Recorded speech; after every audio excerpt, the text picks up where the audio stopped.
Hello and welcome to Doc Me. My name is Heather. And I'm Kathleen. And this week we are going back to our favorite, Forensic Files. Wait, did you bring yours? I did. Okay.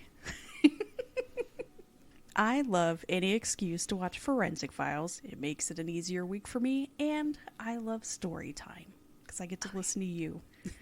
Oh, yes, and I do love to ramble. And if this is your first episode, welcome. And we also have 3 other Forensic Files episodes for you to enjoy. Before we get into that, you can follow us on Twitter and or join our Facebook group. Info for that can be found in the show notes. If you would like to email us comments or suggestions or donate to us at PayPal, our email address is doctomepod@gmail.com. We appreciate any help, whether it's a way we can make this podcast better or just $1. And also shout out to number 1 fan Lindsay. Yes. Giving us all kinds of recommendations. Giving us listens. That's the big one. And listens, yes. And just, makes us happy to hear that someone's listening. Yes. So I don't know about you, but I literally just scrolled down a list of seasons and then episodes, and wherever the mouse stopped is what I picked. It's hard to find a bad episode.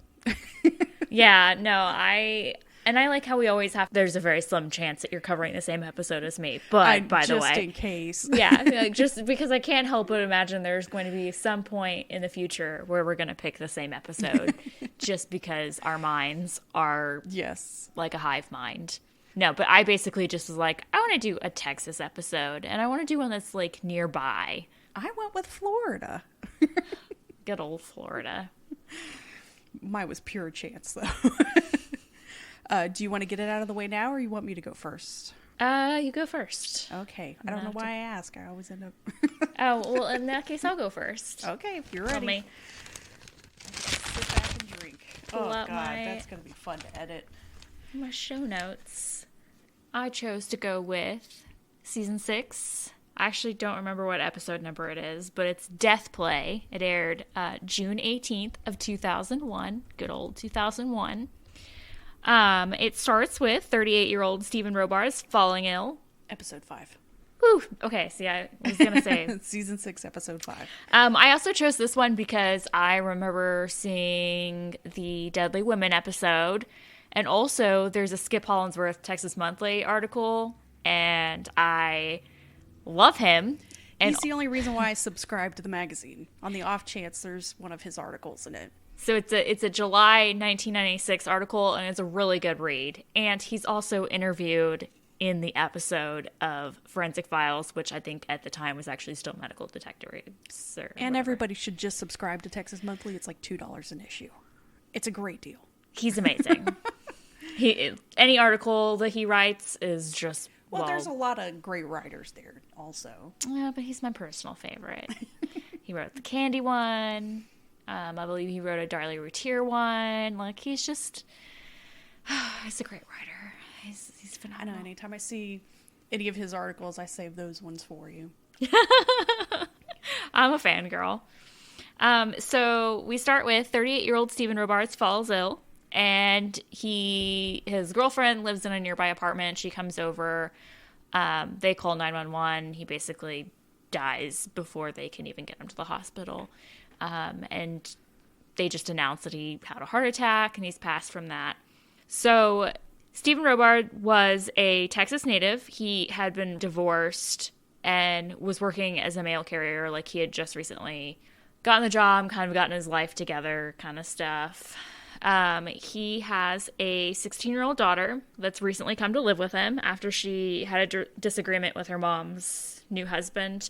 They had been having a lot of relationship issues, and I think the stepfather had like cheated on the mother, and she ended up getting back together, and the daughter just wasn't kind of having it. She was just appalled that her mom took him back. He's excited to have his daughter living with him again for the first time since, the divorce. He even had applied to get a 2-bedroom apartment. He was living in a 1-bedroom. And so I want to say he had gone to the trouble of setting up a little personal area for her to have her own space. And, he was really trying to make it work. She wasn't happy. She wanted to be with her mom. And obviously that wasn't in the cards because the mom was kind of choosing the stepdad over her kind of thing. Oh my God. which, yeah, that goes well. Marie is, just this perfect teenager. She's in theater and making all the amazing marks. Like, she's the perfect child. Everyone just loves her and talks about how amazing she is. So not us. Not us. Not us at all. So on February 17th, 1993, after dinner, Stephen had gone to a church service. And when he came back, he told Marie that he didn't feel so well, and he started getting worse, like with stomach pains. And that's when the daughter calls over the girlfriend who lives in a nearby apartment. They decide to go ahead and call 911 because I think they said that he was like foaming at the mouth. Oh, Jesus Christ. Yeah. So he like basically slipped into a coma, and he's foaming at the mouth, and it's obviously a teenage girl is going to be terrified, so she calls for help. And it's not April 1st? And it is not April 1st. Okay. And he does not have rabies. Alka-Seltzers. So the autopsy shows that he had died from cardiac arrest, and then he had an enlarged heart. Oh.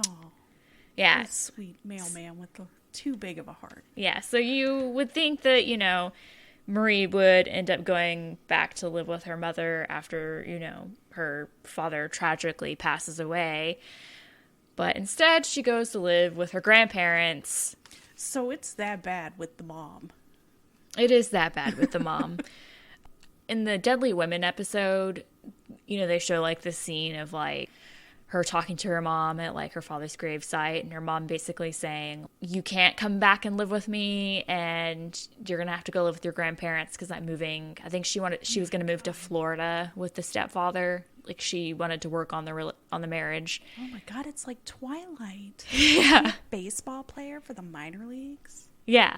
So she, is obviously devastated that, her father's just died tragically, and she can't go back to live with her mom, so she has to go and live with her grandparents. And it was actually, I think it was his parents that she goes to live with. She ends up, finishing up school. She graduates. She goes on to attend the University of Texas. I think it was, yeah. So, halfway through the year, she knows that the police are looking into her father's death. She's kind of heard through the grapevine. At her new school, when she was living with the grandparents, Marie had befriended a girl named Stacy High, which I thought was funny because they were in high school, and just like having the last name High seems tragically funny. As Stacy had been reading Hamlet for a senior class, Marie started crying, and obviously Stacy thought that was really weird because why are you crying over Hamlet? She's like, oh, something awful has happened. And of course Stacy's like, are you pregnant? And she's no. And she's like, did you crash your grandma's car? And she's like, no. She's like, did you kill someone? And she's like, yes. Why is that the third thing you go to? Because when you're a teenager, the most horrific things you could possibly do is crash your family's car or be pregnant. Like, frankly, I feel like that's like the worst thing you could do. Someone would be like way, way down the line. Oh yeah, that is true. Like, why? What are you saying about me that you think I murdered someone is like the third worst thing I could do in my life? It's the third guess. It's the third guess. That should be like the 400th guess. But no. She admits, just like full on, just blurts it out, that she killed her dad with some barium acetate from lab class. She had mixed it with her dad's Mexican food. I feel like that's on the school. Yeah. She was able to just take that. So Marie, swears Stacy into secrecy, which, like, I mean, I don't know. Teenage girl. I don't know about your friends from high school, but we couldn't keep when someone had kissed somebody else secret, let alone when you murdered your father with poison. In the episode of Forensic Files, they actually don't even tell you what she used to kill the father because it was so deadly and hard to trace.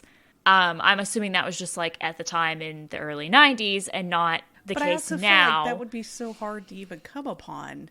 Well, so apparently it was just in her high school lab class, like free so for all the kids insane. to touch. And she was like an amazing lab student. So she just like sneaks some home in a napkin or, well, in one of those, the classic school paper towels Yeah. that you can like easily fold up into like a little pouch because they're made of sandpaper. Stacy, obviously traumatized by this information, starts having nightmares. She's seeing Steven asking to be saved. She's seeing Marie chasing her like a scary movie. Like, she is having horrible nightmares.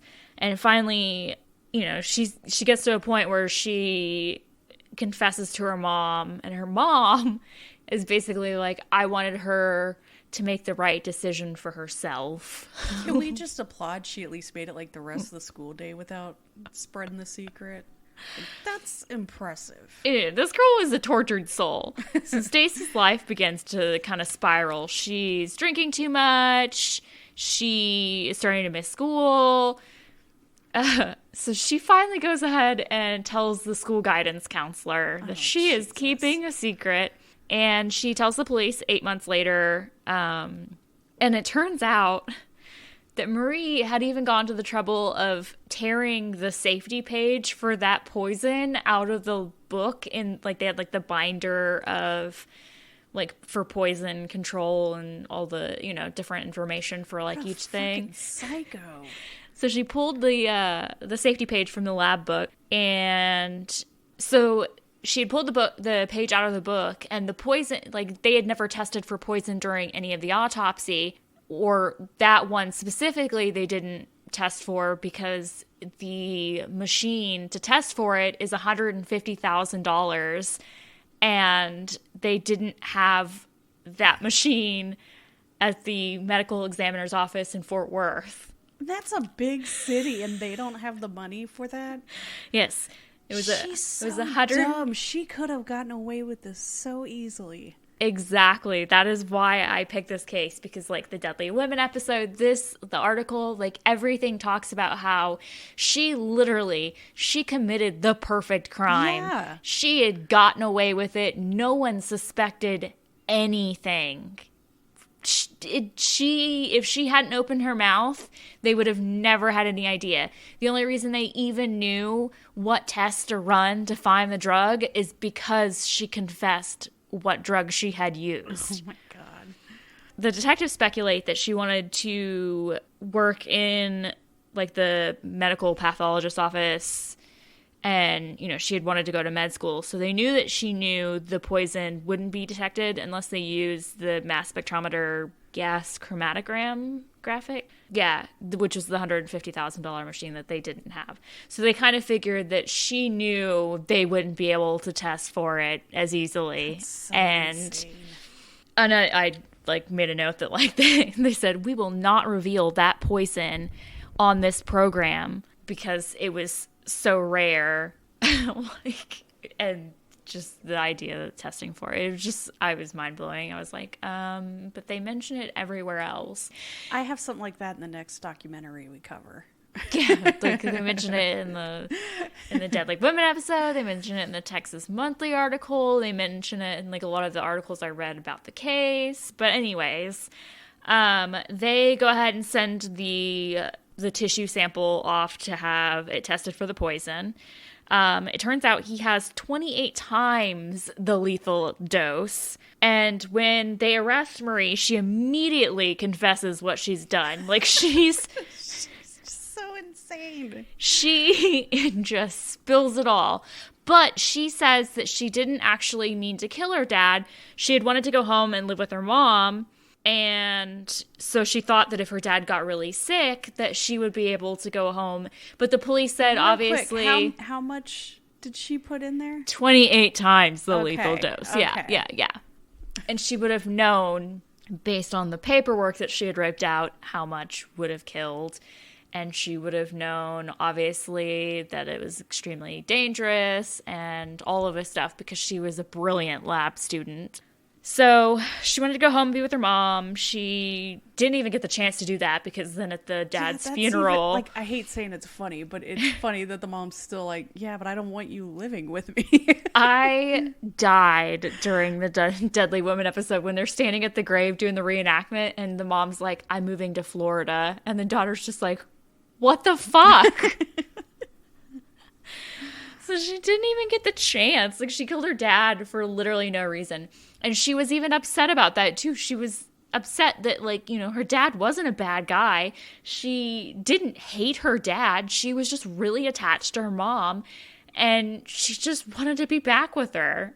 And so, you know, she ended up going to live with the grandparents, just living with all this guilt about how she had murdered her dad to, you know, get her way and then didn't even end up getting it. So, you know, she tries to say that she just meant to make him sick, but obviously that is completely not possible at all. You know, just, you know, she was too smart to be that stupid. So May 9th, 1996, she's sentenced to 27 years. That's not bad. She ended up being released in 2003, and she's basically gone on and lived a completely normal life. Hopefully she's not working somewhere that sells Mexican food. Yeah, I don't know that I would ever be able to forgive my mom. Like, it was just like the Texas Monthly article definitely went a lot more into the details about how, like, fucked up. Like, the marriage ended up not working out between the mom and the stepdad because even better. Because he continually cheated on her. Oh, of course. Yeah, and so you're in Florida? Yeah, so she, you know, she ended up moving back. It was like this whole, like, this girl... If she had just waited, like, 6 months or something. Well, no, it's just motherfucking, like, years of just back and forth with this man. But, you know, she just wanted to be with her mom, and it just made me think of, like, my youngest, who's, like, completely obsessed with me. And, like, if I ever tried to leave without her, like, there would be hell to pay. Oh, you joked about being pregnant. She punched you in the stomach. Exactly. And so, like, I just see glimpses of my youngest child in this. Like, she would definitely murder my husband if it meant more time with me. Like, she is crazy. And this girl was just as crazy. Well, let's keep her out of advanced science classes. Yeah, and like, who keeps just like casual deadly poisons in a science class for, like, I just thought that it was the most ridiculous thing because she literally committed the perfect murder. She got away with it. Yeah. No one she hadn't have said would have anything. Ever, like, she would have gone her whole life. I blame Hamlet. Fuck you, William Shakespeare. Yes, exactly. It was like the Edgar Allan Poe. She just had that guilty beating heart under her floorboards, and she's just like, I have to confess. And then she even, like, you know, said that she didn't blame Stacy for ratting her out. Oh my god, can you imagine if she blamed Stacy? That bitch should have kept just deal with it and drink like the rest of us? Yeah. To make the nightmares go away? Keep your mouth shut. Yeah, that's insane. Okay. Yours are always so much more, like, organized. I blame the fact that I'm just, like, very... Well, you write your notes down, too. Like, I sit and type and... Yeah, well, yeah. Sometimes I'll type them up on my phone, but... It's slow. I've had to do that before. Yeah, I'm a mess, and I clearly need medicated for something at this point. I'm all over the place. So I'll just be, like, writing notes, and I'll be like, oh my god, that was funny, and then I'm like, that's out of place. Like, that's why I type it out, because I'm like, okay, it's easy to just, let's move this here, this over here. I could never write a book. That joke's not going to land. Let's get rid of that one. Okay. Drinking now, I'm getting warm. I was able to find mine on the Peacock. Already, I can't even get a sentence in. You know what? Frankly, I love that even better. Peacock. I was able to find mine on the Peacock app, and I love how it starts off. I'm covering episode 7, season 10, and it originally aired July 20th, 2005, so jump into a time machine for some visualization. It starts off talking about today's electronic world where cameras track our every move and a simple cell phone call can pinpoint our location.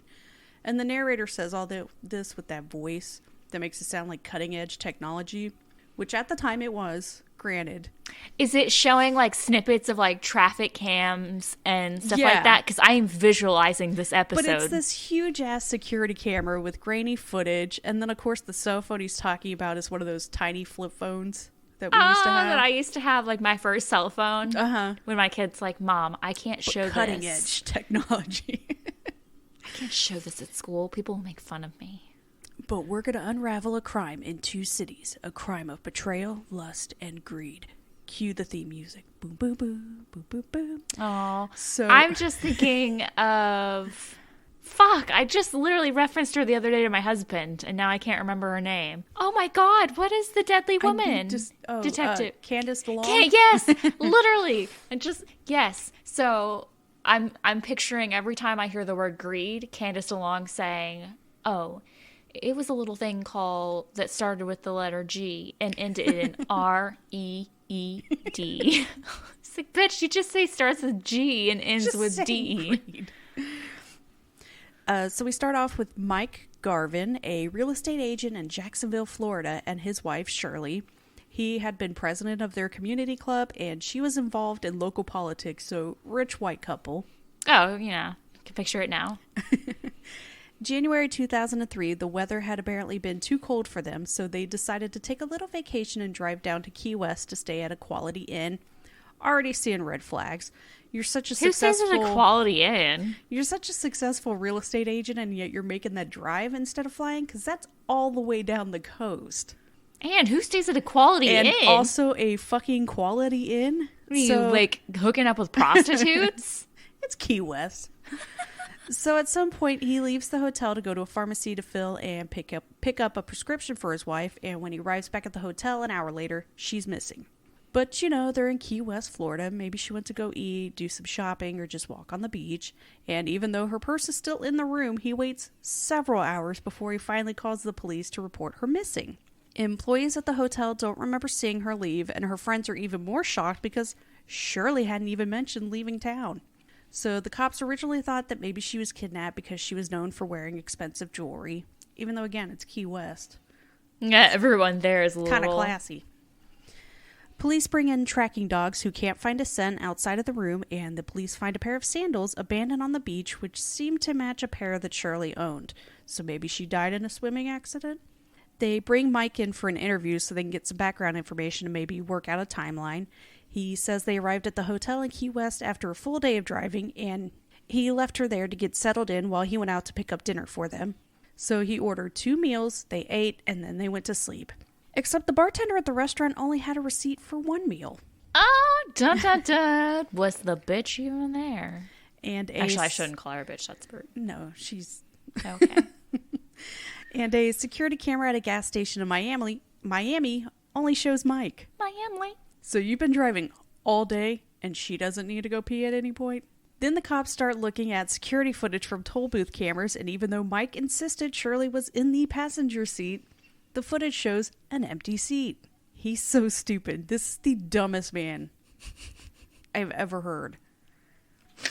Instead of saying like, oh, she was asleep in the back seat or something. No, Yeah. she was in the passenger seat. Not to mention, why would you lie about how many meals you ordered if you knew there was going to be fucking You're proof so of that? fucking cheap that you only bought 1 meal. Yeah, at least eat 2 of them, How do you fucker. ever do that? That's your alibi.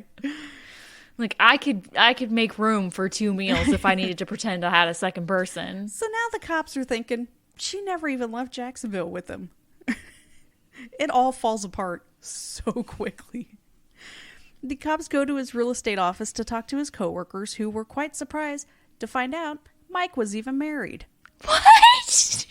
So I'm sure you're thinking maybe they hadn't been married that long and the coworkers weren't invited to the wedding. They'd been married for almost 16 years. And he never mentioned having a wife. How the fuck do you even hide something like that for so long? She never called up about it? They never ran into him, like, at the supermarket? And the police go to their home to try and find signs of foul play or even blood, and they find nothing. Even with the luminol, they made note of that. Does this woman even exist? She has friends. What? But it's 2003 and household computers are common to own, so they take Mike's in for an expert to check out. And no, Mike didn't destroy the hard drive, and they discovered that Mike was a bit of a Casanova online. He had a dating profile on Match.com, and they show a clip of it. Who has the time? It is definitely 2003. Did he have spiky hair? And no, I don't think so. And he was going out on dates with women and sending them flowers. At least he was nice enough to have his marriage status set to divorce and not widowed. I feel like I'll give him that one. Or just single. Yeah, it's no. Usually they're like, "Oh, I'm widowed. The wife died." But where the fuck is Shirley? Nancy Fix, who is Shirley's cousin, she has a cousin, so we know the woman existed. I mean, this is just mind-blowing. Remembers a creepy conversation she had with Mike. They had gone together for lunch, and she just asked Mike, "How are you getting through this?" And his creepy-ass response was, "You know, I'm the type of person, I never look back. I always look forward." Sir, What? your wife is missing. She's not dead, hun. What the fuck? Your wife of almost 16 years has vanished off the face of the earth, and your response to that tragedy is, "All right, what's next?" And of course, a financial check on Mike shows that dude was in some serious debt to the tune of $86,000. Most of their assets were in Shirley's name, including the almost $900,000 left to her after the death of her parents just a couple of years before. And more bad news for Mike. Shortly before her death, Shirley was planning on leaving in. So, I'm sure he's innocent. The cops are like, "We don't have enough for to arrest the guy just yet," so they decide to put a GPS tracker on his car. Oh, yes, please.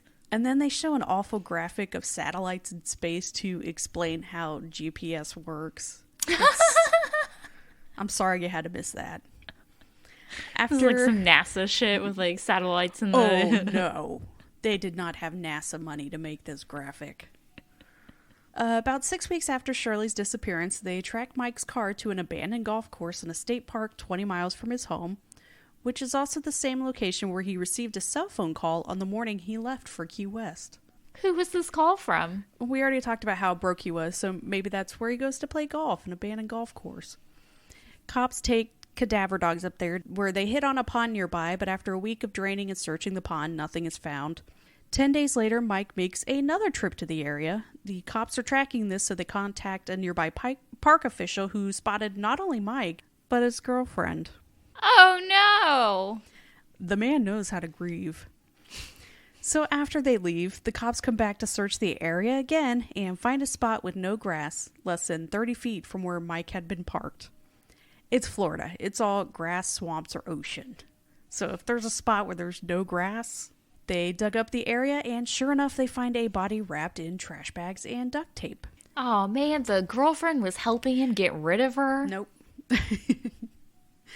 So he just likes to take her there to have a casual date. He's really, really unlucky, or he just brought his girlfriend on a date to where his dead wife is buried. Oh, fuck. He's not unlucky because he truly is the dumbest, because it's Shirley's body. And not only that, she was wearing one of those watches that also has the date on it, so the cops know, she was dead before Mike made the trip to Key West. Cause of death was 2 bullet wounds to the head. Well, that's no accident. They don't find any proof of Mike owning a gun, but they do find a roll of duct tape in the garage that, unsurprisingly, matches the duct tape found on Shirley's body. It's the same type, and they're also able to match the ends together. You know how they do with the microscopes. Oh, yeah. To prove it's the same tears. exact roll. Genius. Even without the murder weapon, it's all pretty damning. Because how do you just happen to stumble 30 feet from where your wife is parked buried? With your new girlfriend. Yeah, faked your wife going missing in another city. Yeah. The timeline they come up with is that he killed Shirley and then talked to his girlfriend on the phone. The next day, he spent the night at his girlfriend's house, which shocked her because he had never done that before. And then early the next morning, he buried the body and drove to Key West, where he would report his wife missing the day after. So yeah, with all this evidence, Mike pleads guilty, at least, to second-degree murder. Only smart thing he's done. He's sentenced to life with no parole, and after serving 16 years in prison, he died on July 4th, 2020 of natural causes. Happy birthday to America, and goodbye, fuckface. So did he just bring his girlfriend? Yeah, on a date. On a date above his dead wife's body? Yes. What the fuck? Who does that? Like, let's have a picnic date. And she even what told the about cops, this, yeah, like, it was weird. He spent the strange night at my area? house. He's never done that before. And it's like, yeah, because now his wife's dead. He can go hang out all he wants. What a fucker. So I don't think she knew he was married.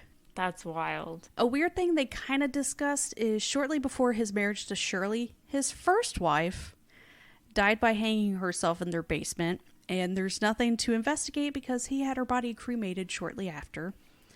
He definitely killed her. No one is saying he killed her. It's just super suspicious to have two dead wives. And they never found the gun used in Shirley's murder. But then again, Key West is surrounded by ocean. I mean, you're going along the coast all the way down. And they got all those gators.